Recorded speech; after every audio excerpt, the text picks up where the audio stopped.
여러분 안녕하십니까? 이제는 운동하는 습관들 다 가지셨으라 믿습니다. 아셨어요? 꾸준한 운동으로 건강을 지키는 게 최대의 행복이고 최고의 행복입니다. 아시겠어요? 우리가 모든 게 다 소망이라 하면 뭐래? 행복한 삶을 바라고 있잖아요. 그러면 건강해야 됩니다. 기본 조건이. 아시겠어요? 오늘 유튜브를 여는 이유는 어떤 분이 그래요. 어, 계속 머리가 그렇게 아픈데 무슨 특별한 원인이라도 있나요? 무언가 안 맞으니까 머리가 아프겠죠. 그래서 오늘 두통에 관한 이야기 정리를 해보도록 하겠습니다. 우리가 두통하면 무슨 스트레스가 다 주 원인이라고 생각해요. 우리가 성질을 나면 또 머리가 아프잖아요. 그런 건 좋다 이 말이야. 일시적으로 하는 건. 그러나 항상 두통을 달고 산다면 그냥 머리가 아프면 그냥 약으로 다 어떻게 잠재우면서 이렇게 살고 있다면 뇌종양을 한 번쯤은 의심해 봐라. 나중에 큰 아픔을 겪기 전에. 아시겠어요? 뇌종양이라고 하는 것은 뇌 속에 이게 부스럼 종자의 종기양자 그냥 뽀드락지 뇌 속에 뽀드락지 같은 것이 종기가 그냥 자꾸만 점차적으로 커지면 압력이 오르죠. 왜? 공간이 좁아져. 아시겠어요? 공간이 좁아지면 수면 중에 더 압이 오른다. 밤에 잘 때는 모든 조직이 주간의 신진대사에서 야간의 기초대사를 때문에 몸이 차가워져요. 그래서 혈관이 오그라들어요. 아시겠어요? 오그라들어. 그래서 혈액순환 장애가 생기는 이유가 하나예요. 그래서 더 춥기 때문에 아침에 두통이 생겨요. 저녁에 서서히 보일러가 식는 거랑 똑같아요. 아침에 더 식잖아. 그래서 오그라들면 더 혈액순환 장애가 생겨서 통증이 더 생긴다는 겁니다. 그리고 내부 압력이 증가해서 자는 동안 숨을 잘 못 쉬어도 이게 못 쉬기 때문에 두통이 더 생겨요. 에이? 두통으로 잠이 깨기도 하고 머리가 아픈 거예요. 머리가 아프다는 것은 뇌가 차갑다는 거예요. 그래서 열을 좀 내달라 하는 뜻으로 보면 됩니다. 그래서 코를 골거나 수면 무호흡증이 있으면 더 심해요. 코를 곤다는 건 뭐예요? 신장이 힘들다는 뜻이고 과로했다는 뜻이고 또 비만, 살이 쪄서 혈액순환 장애가 발생하고 있다는 거예요. 그러면 코를 골아요. 그래서 숨 쉬는데 불편하면 우리 몸속에 이산화탄소 농도가 올라가요. 그러면 혈관이 늘어나. 아시겠어요? 혈관이 늘어나서 뇌로 피가 많이 간 뇌압이 점점 높아져. 이게 전부 다 생명활동이에요. 그래서 뇌종양 환자는 머리가 깨질 듯하다. 또 머리가 너무 묵직거리하다라고 표현하는 이유가 그겁니다. 그리고 뇌종양에 의한 두통과 일반 두통과는 조금 차이가 있습니다. 그게 뭐냐면 일반 두통은 구토를 동반하지 않아요. 그런데 뇌종양으로 인한 두통은 구토를 동반하는 게 차이입니다. 그래서 이 뇌종양이 발생한 위치에 따라서 뇌의 특정 기능장애 증상이 나타날 수 있어요. 우선 이 앞이마박, 이건 전두엽이라고 그러죠. 이 앞이마박 이 안에 거기에 뇌종양이 생기면 내 의지와 관계없이 전혀 다른 성격으로 변할 수 있어요. 내 의지와 관계없이 성격이 기복이 아주 심해져요.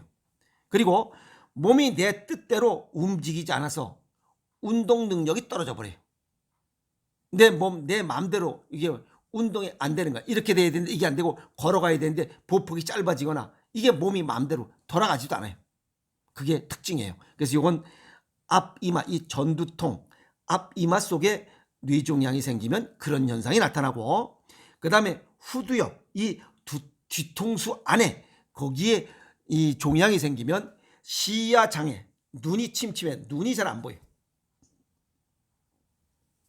그 다음에 측두엽, 이 옆당구리 이 속에 뇌 속에 여기에 어떤 문제가 생기면 발작, 아시겠어요? 발작이 일어나고 언어 장애가 생기고 이 기억력이 떨어져요.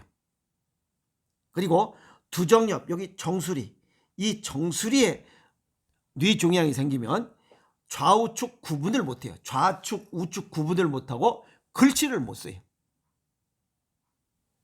그게 뇌종양 생긴 곳에 따른 이 특이한 이런 그 전조 증상이에요. 그러면 이 전두엽은 비위장 기능이 약했을 때 나타나는 뇌종양이고, 그 다음에 후두엽, 시각장애, 시야장애는 신장 기능, 아시겠어요? 신장 기능이 약해졌을 때 나타나는, 또 신장 방광 기능이 약해서 나타나는 뇌종양이고, 그 다음에 측두엽, 여기 발작, 언어장애, 기억력이 떨어지는 이러한 증상은 간 기능이 약할 때 생기는 이러한 뇌종양. 그 다음에 이 정수리, 여기에 이 뇌종양이 생긴 것은 좌우측 구분 못하고 글씨를 못 쓰는 이러한 전조 증상이 나타나는 이 두정엽, 이거는 순수하게 콩팥 기능이 약할 때 나타나는 이러한 뇌종양이다, 이렇게 보시면 됩니다. 그러면 뇌종양은 보면 이 조기 발견이 어려워요. 이 일반 두통과 비슷하다. 그런데 그냥 웩웩해도 그냥 그러네, 늘 그렇게 그냥 그러려냐고 그냥 두통약 먹고 그냥 또 유야무야 살아가. 그게 잘못됐다는 거예요. 자기 몸에 관심을 갖고 귀를 기울이라고 그러냐, 몇 번 얘기했잖아요. 그 다음에 다른 종양에 비해서 재발 위험이 높고, 그 다음에 치료 과정에서 심각한 합병증이 발생할 수 있어요. 그래서 예방, 그 다음에 각별한 주의가 필요해. 이런 얘기할 필요가 없어요. 뇌종양이 생기지 않도록 하는 게 중요한 거지, 뇌종양이 생긴 다음에 각별한 주의를 어떻게 하라는 거야? 수술하다가 어디 잘못 신경 건드려서 마비돼 버리고 하는 경우가 생길 수 있다 이게야. 그런 걱정하기 전에 생기지 않도록 하라 이 말이야. 서양의학적으로는 예방법이 뚜렷하게 없어요. 그러니까 그냥 조기 검사하고 치료하는 거 이외에는 없다 이 말이야. 그냥 두리뭉실하게 그냥 꾸준한 운동해라, 책 읽어라, 네 활성화에 도움이 되는 그런 걸 해라. 이건 무슨 뜬구름 잡는 식의 얘기예요. 그 다음에 음주하지 마라, 술, 담배 하지 말라. 그건 얘기 누구나 다 할 수 있는 거예요. 동양의학적 소견을 정리하면 오장육부와 상관관계가 있어요. 두통은. 아시겠어요? 그냥 머릿속에 이것만 있는 게 아니고 오장육부와 상관관계가 있다는 거예요. 그래서 간이 약할 때는 여기 편두통이 생겨요. 그럴 때는 신맛의 음식을 자주 먹어서 고쳐라.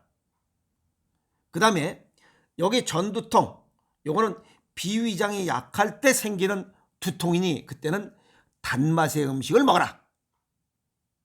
아시겠어요? 그렇다고 인조 설탕 먹으라는 게 꿀 같은 걸 먹으라. 그 다음에 여기 이 눈썹, 여기 있는 부위가 그렇게 아픈 사람이 있어요. 이 눈썹 있는데 이 안에서부터 여기까지 눈썹 있는 부위가 아픈 두통, 이건 면역력이 약할 때 거기에 두통이 생겨요. 그것은 떫은 맛의 음식으로 고쳐라. 그 다음에 여기 그 후두통, 이 후두통, 뒤통수하고 이 정수리가 통증이 심한 거, 이것은 신장 기능이 약할 때 나타나는 두통이야. 그때는 짠맛의 음식으로 고쳐라. 짠맛의 음식을 먹으면 고쳐집니다. 아시겠어요? 그래서 이런 두통이 오장육부와 상관관계가 있으니 그런 통증, 무조건 머리 아프다고 해서 그냥 두리뭉술하게 이렇게 하지 말고 부위가 정확하게 통증이 나타날 때 그걸 정확하게 알고 그게 맞는 음식을 통해서 예방하거나 치유하자 이게야. 무슨 두통 약으로 다 뭘 고치려 하지 말라는 거예요. 이제는 또 이런 오장육부 질환이 8년에서 10년 정도 오랜 시간이 진행됐을 때 나타나는 두통이 또 달라요.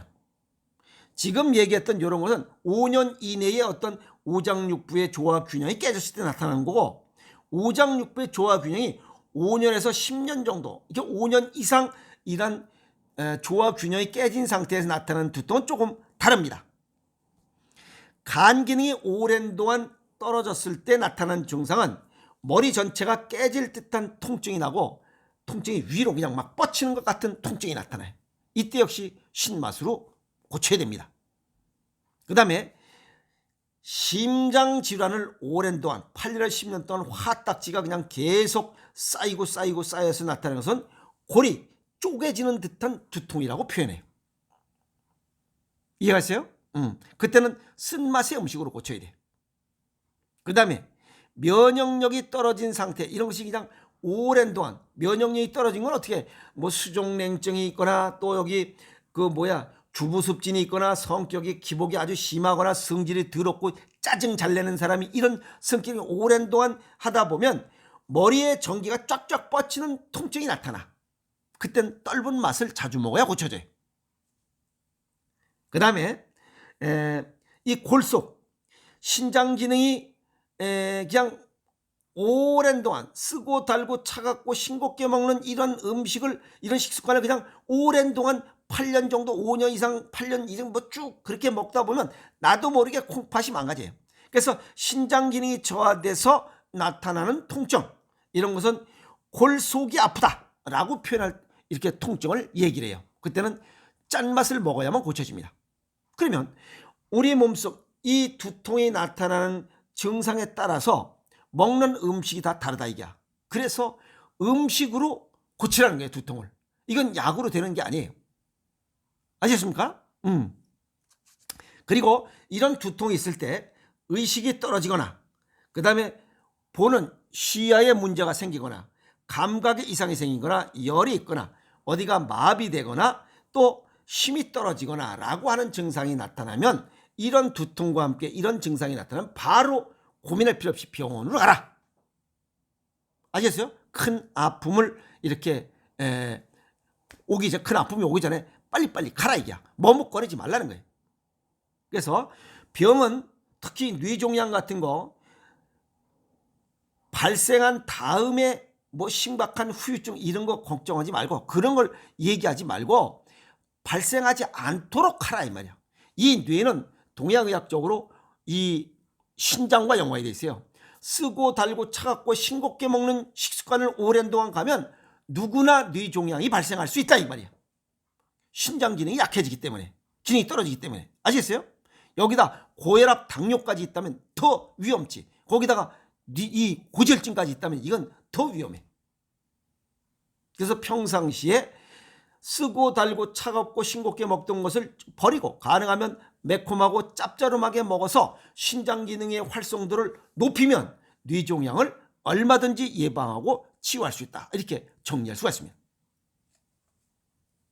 그리고 맑은 혈액을 생산하는 이런 기본적인 조건은 신장 기능을 좋게 하도록 생식을 배합해서 먹는 1:1 맞춤식으로 먹는 것이 가장 좋고, 아시겠어요? 그렇게 하고 나서 신장 기능을 보강하는 별도의 또 하나의 음식들을 보강해 준다면 뇌종양의 아픔을 겪지 않을 수 있다. 예방할 수 있다는 거예요. 아시겠어요? 그래서 오장육부의 조화 균형을 맞추면 이 목 밑에 이러한 수족 이 문제도 해결되지만 두통도 예방하고 치유할 수 있다. 대단한 거 아닙니까? 그래서 음식으로 못 고치는 병은 약으로도 못 고친다라고 강조하는 이유가 그거예요. 그래서 평상시에 좀 더 짜게 먹는 식습관을 가지면 뇌종양으로부터 자유롭게 벗어날 수 있다 이게. 온 다음에 고치려 하지 마세요. 그거는 어리석은 거예요. 그래서 건강을 잃고 나서 건강의 소중함을 안다는 이런 그 웃긴 얘기, 그런 얘기 믿지 마시고 건강을 잃기 전에, 아시겠어요? 건강을 잃기 전에 예방하는 거, 침이병 지질, 병이 발생하기 전에 병을 다스리라 이게요. 아시겠어요? 그게 동의보험에서 강조하고 있는 침이병 지질, 오기 전에 다스리라 그 얘기입니다. 특히 이런 뇌종양 같은 것은 여기 잘못 건드리면 심각한 합병증이 나타날 수 있기 때문에 더욱더 조심해야 된다. 그래서 찝찝하게 먹어서 뇌종양을 예방하고 치유하자. 또 두통을 예방하고 치유하자. 오늘 그 이야기를 정리했습니다. 아시겠습니까? 두통에 관한 문제, 어디가 어떻게 아픈지를 알고 미리 조치하면 쉽게 고칠 수 있습니다. 아시겠습니까? 화이팅!